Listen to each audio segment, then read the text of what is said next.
자, 오늘은 나를 따를 것이니라 라고 하는 제목으로 은혜의 시간을 좀 나누어 보고자 합니다. 마태복음은 참 귀한 복음인데 전체 내용 가운데 가장 중요한 장이 무엇일까라고 질문한다면 제가 보기에 16장입니다. 오늘 이 본문을 이해하기 위해서는 뭔가 조금 예비적인 작업이 필요해요. 일전에 아내와 함께 금쪽 같은 내 새끼라고 하는 그 프로를 본 적이 있는데 어떤 가정에 딸하고 아들을 둔 가정이 있습니다. 아빠가 유독 딸을 사랑해서 퇴근하고 오면 딸도 아빠에게 달려들고 아들도 달려드는데 아들은 본 척하지 않고 딸만 이뻐해요. 엄마는 어떠냐 그러면 유독 더 아들을 이뻐해요. 그런데 이 딸이 어느 정도인가 하면 초등학교에 들어갈 나이 8살이 되었는데 화장실에 갈 때도 아빠를 대동하지 않으면 안 간다는 거예요. 그래서 얼마나 딸이 귀여운지 응할 때도 옆에 있으면서 손을 잡아주고 그렇게 하는 모습을 보면서 뭔가 문제가 있다라는 생각이 들지요? 인간은 본성적으로 의존적인 경향이 있습니다. 아이가 한 살 한 살 나이가 든다라고 하는 것은 혼자 할 수 있는 일은 혼자 하는 독립심을 키워주는 게 부모 역할이죠. 당연히 화장실에 가는 것은 8살이 되면 혼자 충분히 해야 될 일이지요. 혼자 잠을 자고 본인이 할 수 있는 것은 최대한 할 수 있도록 도와주는 것이 부모의 역할이에요. 인간은 누구라도 독립적인, 자립적인 존재가 되어야 합니다. 정신적으로도, 물질적으로도, 정서적으로도 독립된 인간이 되어야 하죠. 오늘 성경 본문을 봉독하는 걸 들으면서 반복해서 들어오는 구절이 있었는데 평소에 들을 때는 내 귀에 들어오지 않았던 한 구절이 있어요. 누구든지라고 하는 말.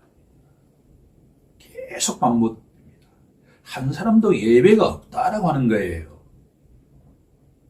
이렇게 독립적인 삶을 살아가던 어떤 한 사람에게 이런 순간이 찾아옵니다. 이 세상에 보이는 것이 다가 아니다라는 생각이 들게 되죠. 저의 경우에 적용해 본다 그러면 조물주가 진짜 있을 수 있다라는 생각이 들기 시작했습니다. 학교에서는 진화론에 의해서 고양이가 진화하면 사람이 된다라고 이렇게 배워왔는데 사람을 조금만 관찰해 보면 만물의 영상인 사람은 짐승과 근본적으로 다르다라고 하는 것을 깨닫게 되기 시작하죠. 혹시 하나님이 계시는 게 아닐까? 하나님 조물주가 없다라고 한다면 이 세상에 어떻게 이렇게 질서 정렬한 규칙이 있을 수 있을까라는 생각이 들기 시작하면서 인간은 근본적으로 비틀려 있는 자라는 생각이 들면서 예수라고 하는 사람이 이 땅에 오지 않았으면 과연 내가 구원을 받게 되었을까라고 생각하고 인식하고 믿게 되고 고백하는 지점이 있게 된다라고 하는 겁니다. 확률적으로 본다면 10에 1명 정도가 그렇게 되지요. 본문에 나오는 그 한 사람이 누구냐 그러면 시몬 베드로라고 하는 사람입니다. 당시의 관행에 의하면 제자들이 선생을 선택해서 따라가는 것과 같은 관행이 있었습니다. 고기를 잡던 이 시몬과 그 형제가 예수를 따르기 시작했는데 평소에는 느껴보지 못한 일들이 이 사람을 통해서 일어날 수 있다라고 생각하면서 마태복음 16장 16절에 보게 되면 이렇게 되어 있죠. 우리 다 함께 합독해 보겠습니다. 시작. 시몬 베드로가 대답하여 이르되 주는 그리스도시요 살아계신 하나님의 아들이시니이다. 젊은 예수가 누구라는 이야기입니까? 구약의 백성들이 그렇게도 예언했던 메시아다. 그것을 다른 말로 표현해보면 그리스도다. 하나님의 아들이다라고 하는 것을 인식하고 믿게 되었습니다. 로마서는 사람이 마음으로 믿어 의에 이르고 입으로 시인하여 구원에 이르느니라 라고 선포하고 있지요. 시몬 베드로가 외모적으로 보면 볼품이 없는 30대 초밖에 되지 않았는데 모든 사람들의 눈에 50처럼 보이는 중늙은이처럼 보이는 이 젊은이가 바로 그렇게도 기다려왔던 하나님의 아들이라고 인식하고 믿고 고백하게 되었다라고 하는 겁니다.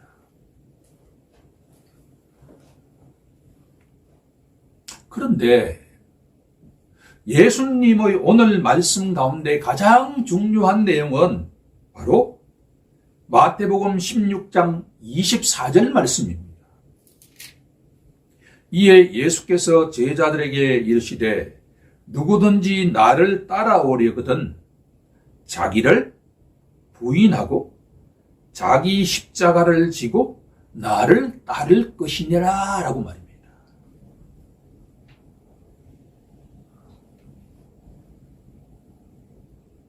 오늘 이 말씀에 집중해 보고자 하는데 오늘의 본문은 신앙을 고백하지 않는 자들에게는 해당이 안 된다라는 이야기입니다. 예수가 누구인지 예수에 대해서 관심이 없는 사람들에게는 이 본문이 적용되지 않는다라고 하는 것이고 특히나 이 본문은 시몬 베드로처럼 예수님이 나를 위해서 십자가에 돌아가셨다라고 하는 것을 믿고 고백하는 자들에게 적용된 말씀이다라고 하는 이야기입니다.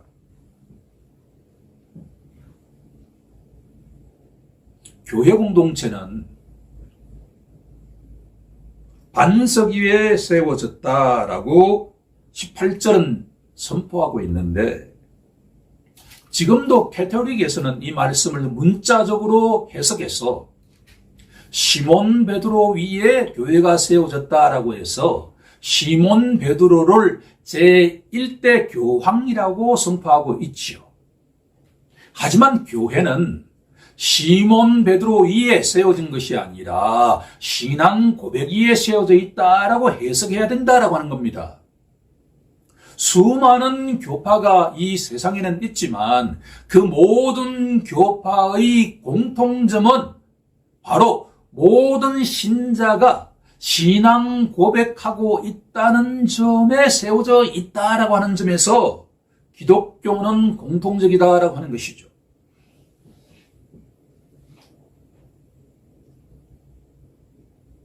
교회 공동체의 제자들은 예수님을 따르는 자가 되어야 합니다. 예수님을 따른다는 것은 무엇을 의미할까요? 성경은 세 가지를 선포하고 있습니다. 첫 번째는 자신을 부인해야 된다라고 선포합니다. 첫 번째 내용은 교회 공동체는 누구라도 자신을 부인하지 않으면 안 된다라는 말씀입니다. 그러면 자신을 부인한다는 게 무엇을 의미할까요?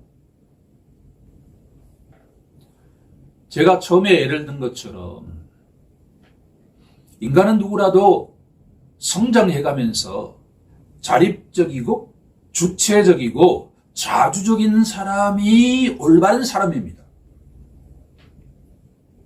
시몬 베드로도 어느 순간에 예수가 바로 하나님의 아들이라고 선포한 다음에 자기의 생각을 더욱더 확신하게 되었습니다.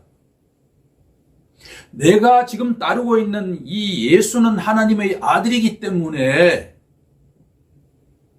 때가 되면 조만간 로마의 압제로부터 우리 유대 민족을 해방시켜줄 메시아라고 확신했습니다.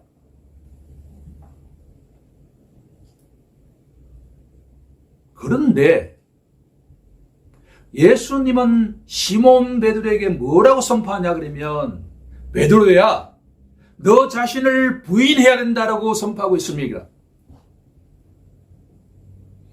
오늘날 우리에게 적용해 본다 그러면 누구라도 초신자 시절이 있죠. 믿음은 내가 믿는 능동태가 아니라 수동태입니다. 어느 순간에 믿음이 쑥 들어온단 말이에요. 그러면 하나님이 태초에 하나님이 천지 만물을 창조하셨다라고 하는 이 말씀이 믿어지기 시작해요. 예수님이 나의 죄를 대속하셨다라고 하는 게 믿어지기 시작해요. 그러면 하나님이 살아계신다고 한다면 내 삶의 자리에서 하나님이 이렇게 나를 이끌어 가실 거야 라고 확신하기 시작한단 말이에요. 중요한 지점입니다. 시몬 베드로는 내가 지금 따르고 있는, 내가 모시고 있는 내 인생을 건 이 예수라고 하는 이 사람이 때가 되면 천국을 임하게 할 것이고 로마의 압제로부터 유대인 우리들을 완전하게 해방시켜 준다라고 확신했단 말이에요. 예컨대 병원으로부터 사형 선고를 받았던 사람이 주의 권유를 받아서 예수를 믿기 시작할 수가 있습니다. 너희에게 겨자씨 하늘 만한 믿음이 있을지라면 이 산도 움직일 수 있으리라 라는 선포의 말씀을 들을 때 어떤 확신을 하게 되냐 그러면 예수라고 한다면 성경에 계시된 대로 나병 환자를 고쳐주신 그 파워를 갖고 계시기 때문에 내 병을 확실하게 고쳐줄 수 있다라고 확신할 수 있다라고 하는 것이죠. 그 자체가 잘못된 게 아니에요. 이해가 되십니까? 개인이 처해 있는 상황은 다르지만 예수를 믿고 난 뒤에 확신하는 자가 된다라고 하는 거예요. 그것은 믿음 생활하는데 추동력이 되는 거예요. 새벽을 깨우기 시작하고 성경 말씀을 집중해서 읽기 시작하고 세상은 더러운 곳이기 때문에 이 교회 예배가 거룩하다라는 생각을 갖고서 신앙생활을 하게 되면 너무나 찬송하는 것이 즐거울 수가 있고 교제하는 것이 즐거울 수가 있다라고 하는 거예요. 이것은 누구라도 정도의 차이가 좀 있어요. 그런데 예수님이 신앙을 고백한 제자들에게 첫 번째로 말씀을 하십니다. 마태복음 16장 21절부터 말씀입니다. 첫 번째로 내가 곧 십자가에서 피 흘리며 죽을 것이다. 시몬이 이 이야기를 듣는 순간에 가슴이 너무나 쇼크로 다가왔습니다. 유대인들에게 십자가 형벌은 가장 저주스러운 형벌이란 말이에요. 메시아인 예수가 왜 십자가 형벌을 당하는가? 띵! 이걸 이해하지 않으면 이 본문은 우리에게 그냥 문자적인 이야기가 돼요. 지금 이 순간 전인격을 걸고 이 말씀에 기도로서 깨닫게 해달라고 요청해야 돼요. 시몬의 입장이 되지 않으면 이 말씀은 그냥 문자적으로 쑥쑥쑥쑥 오케이 이렇게 되는 수가 있다는 이야기예요. 시몬은 믿음을 고백했어요. 시몬은 확신을 갖게 되었어요. 이분이 메시아다. 메시아라면 당연하게 십자가를 질 수 있다 없다? 없다라고 생각했다는 이야기예요. 시몬의 확신에는. 왜? 유대인들에게 율법적으로 볼 때 가장 저주스러운 죽음이 자연사가 아니라 십자가 형벌이기 때문입니다.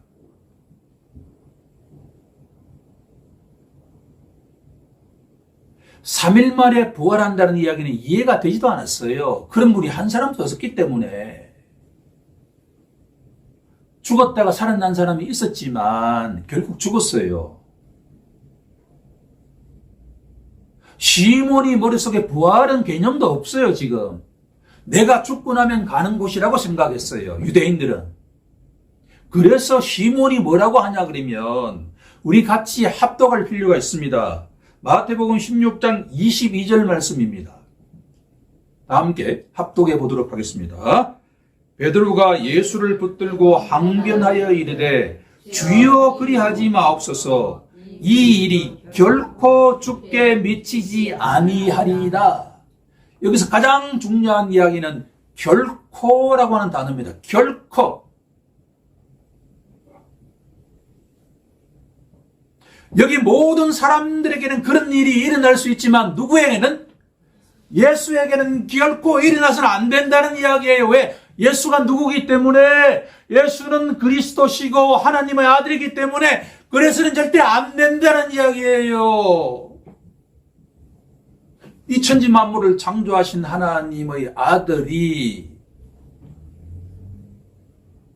말만 하면 죄가 사해질 텐데 천군 천사를 동원하면 로마의 압제를 수천 년 전에 이스라엘의 선조들이 출애굽했던 것처럼 홍해 바다를 마른 땅처럼 건너게 했던 그 하나님, 그 하나님의 아들이라고 한다 그러면 말만 하면 된단 말이에요. 내 죄를 사하노라.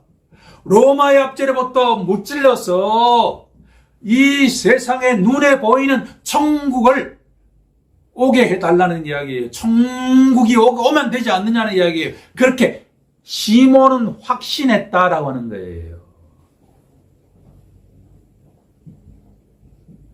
이해가 되십니까?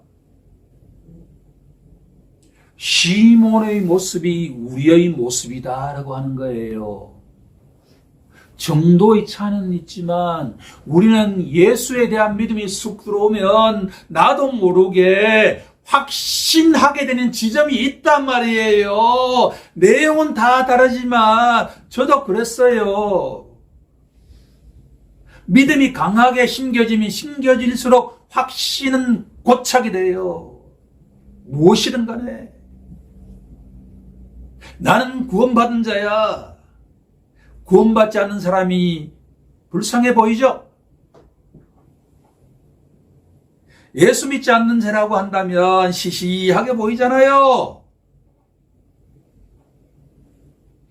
나는 헌금도 많이 하고 나는 교회 봉사도 많이 했기 때문에 우리 가정은 복이 받는 게 당연해.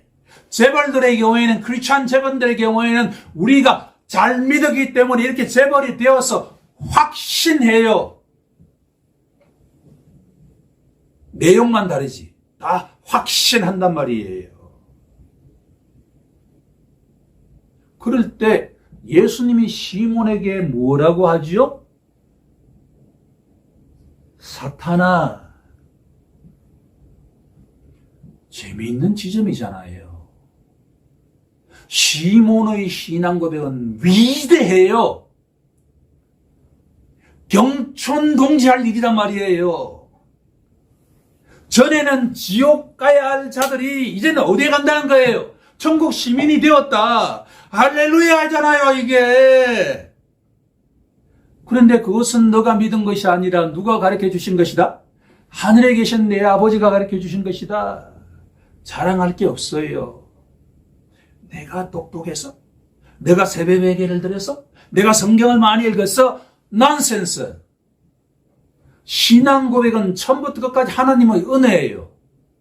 하나님이 은혜를 주시지 않으면 어떻게 저 알프스의 산이 하나님이 창조하셨다고 고백할 수가 있지요?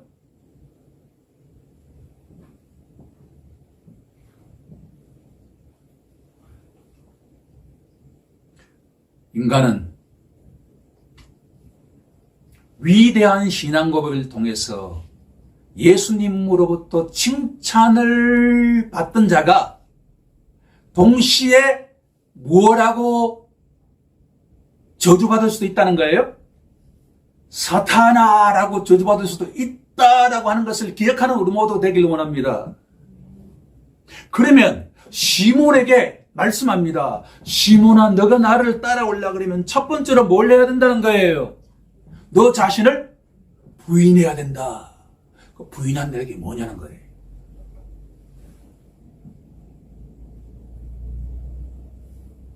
지금까지 우리가 살아왔던 그 자립적인 삶의 방식은 다 부인하는 걸까요?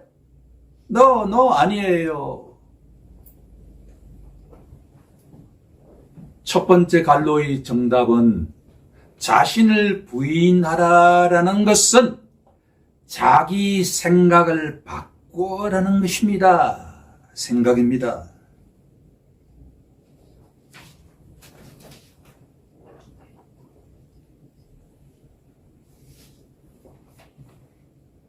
무슨 생각일까요? 시몬의 생각을 우리가 어떻게 추론할 수가 있을까요? 제가 계속 반복해서 말씀드렸죠. 시몬이 생각한 천국은 뭐예요? 눈에 보이는 것으로 온다라고 믿었다, 생각했다라고 하는 거예요. 곧 이 세상 나라와 비슷한 하나님의 나라가 임하게 될 텐데 그때는 로마가 붕괴되고 이 유대인들이 지배하는 세상이 온다라고 생각했다라는 거예요.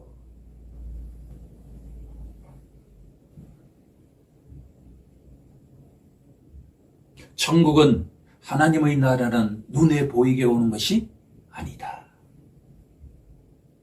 천국이 가까이 왔느니라. 천국은 공동체적으로 오지만 천국은 내 마음속에 임하느니라. 천국은 겨자씨 하늘과 같은 것이니라.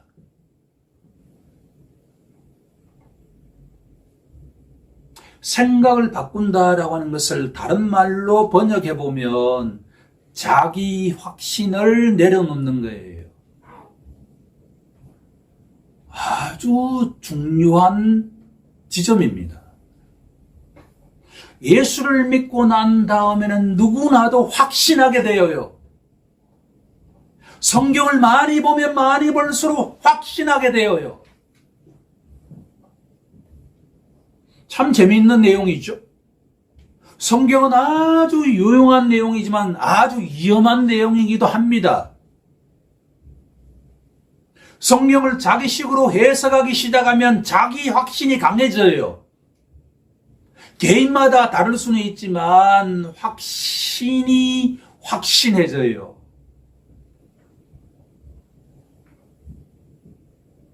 그 대표 저자가 시몬 베드로입니다. 시몬은 자기 생각을 바꾸지 않았습니다. 자기 확신을 내려놓지 않았습니다. 자기를 부인하지 않는 자는 어떤 결과가 일어날까라고 질문한다면 아주 흥미로운 지점이죠. 예수님이 십자가를 지시기 직전에 시몬에게 이런 예언을 하시죠. 주님, 제가 여기 있는 모든 제자들이 다 버릴지라도 나는 버리지 않겠나이다. 확신하죠. 예수님 뭐라고 예언합니까? 닭이 울기 전에 너가 나를 부인한다. 몇 번? 3번 부인한다. 자기를 부인하지 않는 자는 누구를 부인할 수 있다는 이야기죠? 예수를 부인할 수가 있다. 논리적으로 아주 중요한 지점입니다. 예수님이 너희가 나를 따라오려고 한다면 너 생각을 바꿔야 한다. 너 확신을 내려놓아야 한다. 그런데 시몬은 내려놓지 못했습니다. 절대로 내려놓지 않았습니다. 여기 있는 사람은 다 버릴지라 나는 안 버립니다. 확신했어요. 자기를 부인하지 않는 자는 예수를 부인하게 된다라고 하는 메시지입니다. 오늘 이 시간 자기 확신을 내려놓는 시간이 되길 원합니다. 너희가 어린 나이와 같이 되지 않으면 절대로 천국에 가지 못한다라고 하는 말씀이 이 맥락일 수가 있다라고 하는 거예요. 어린아이는 아빠 엄마가 이야기하면 그대로 묻습니다. 그런데 인간은 성장해 가면서 자립적으로 자주적으로 이렇게 성장해 가기 때문에 자기 확신이 똘똘똘똘 뭉쳐 있어요. 거기에 편견까지 더해 있어요. 주님이 사랑하시는 성도 여러분, 자신을 부인하지 않는 자는 주님을 부인할 수 있다는 걸 기억하는 우리 모두가 되길 원합니다. 자기 확신을 내려놓는 시간이 되길 원합니다. 두 번째,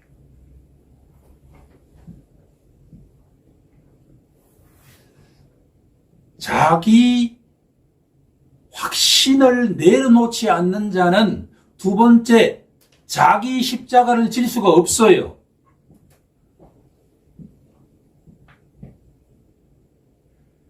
왜냐하면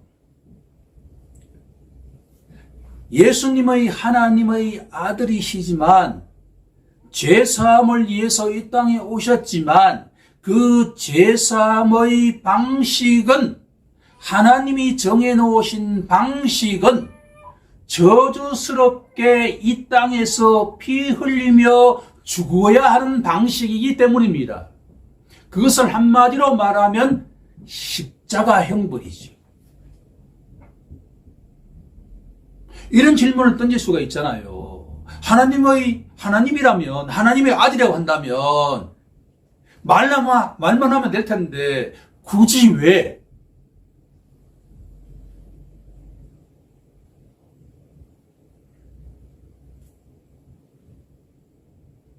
예루살렘에 가면, 부활절을 맞이하면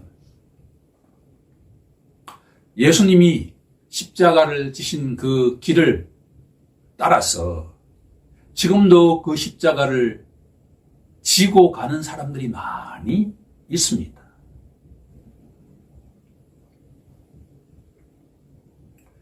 자기 십자가를 지라라는 말씀은 예수님처럼 실제적으로 십자가를 지라는 말씀이 아니라 자신을 부인하는 자는 자기가 감당해야 될 몫이 있다라고 하는 거예요. 두 번째 갈로의 정답은 몫입니다.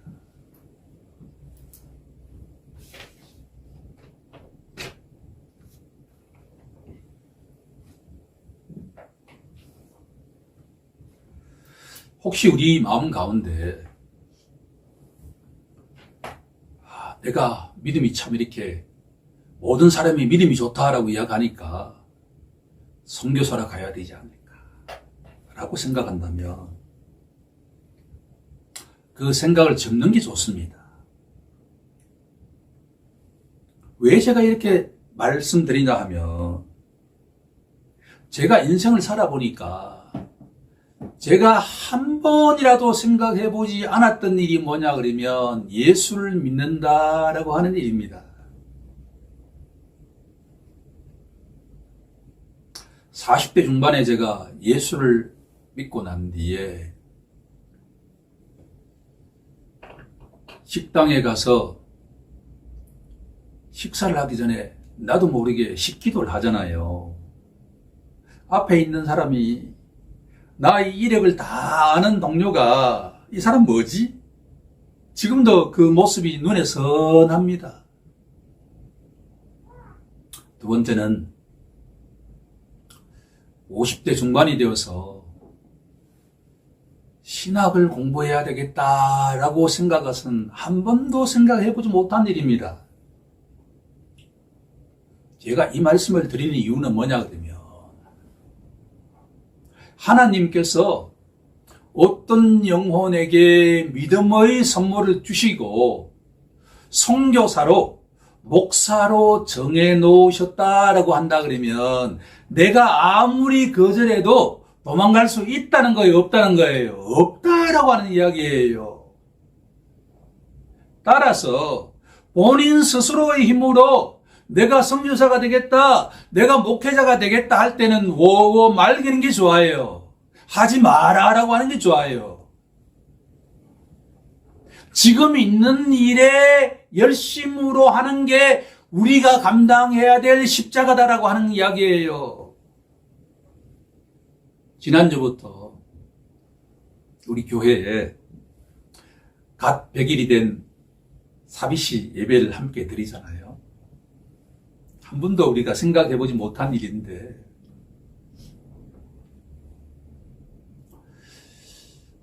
예배가 순조롭게 이렇게 잘 진행되어 가는 것도 우리 눈에 보이지 않지만 하나님의 그 손길이 있다라고 하는 것은 전 확신을 하죠. 한 아기를 잉태하고 낳고 난 뒤에 반듯하게 자립적이면서도 신앙인으로 양육해 간다라고 하는 것은 자기 십자가를 지는 길입니다. 자기 십자가를 지라고 하면 뭔가 우리가 뿅 다른 데로 이렇게 떠나는 그런 거로 생각이 쉬운데 절대 그렇지 않다라고 하는 거예요. 지금 하는 일에서 십자가를 질 몫이 있다라고 하는 거예요. 많은 예를 제가 준비했는데 다니엘 이야기는 하지 않을 수가 없습니다.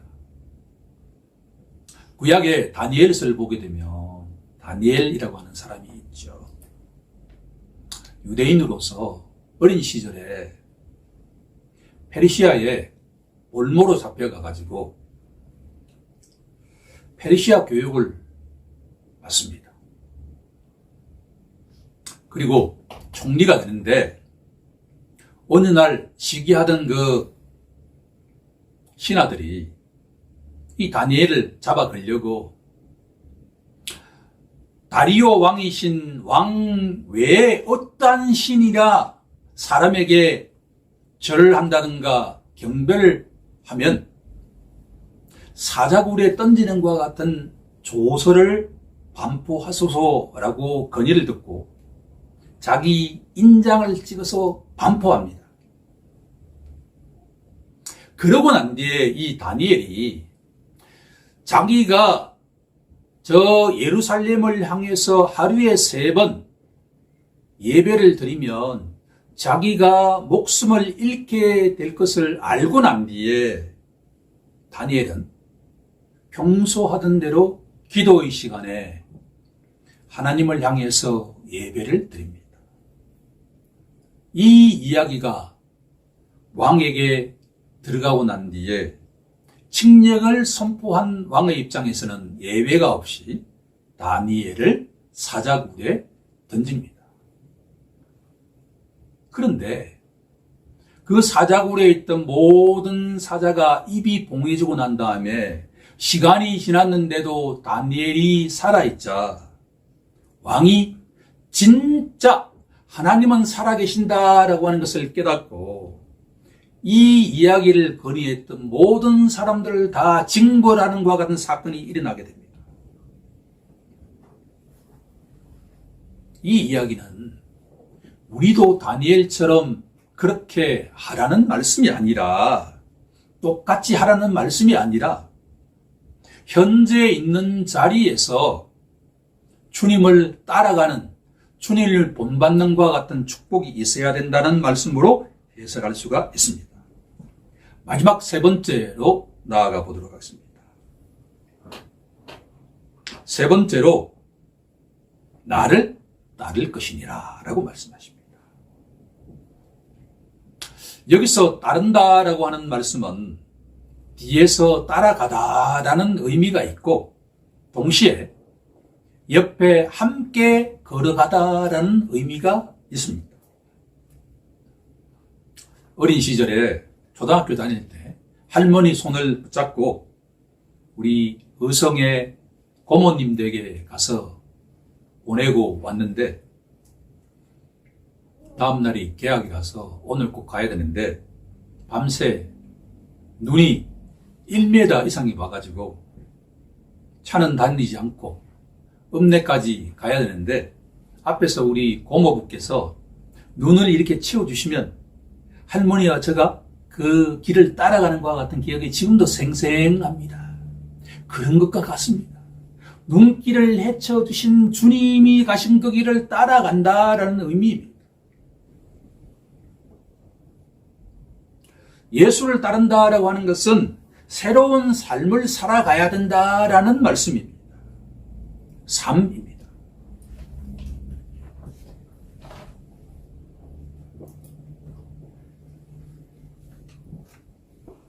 자기 생각을 내려놓고, 자기 확신을 내려놓고, 자기가 감당해야 될 그 몫을 감당하는 자는 자연스럽게 이전의 삶과 다른 삶을 살아가지 않을 수가 없다라는 말씀이죠. 행함이 없는 믿음은 죽은 것이다 라고 야고보서는 선포하듯이,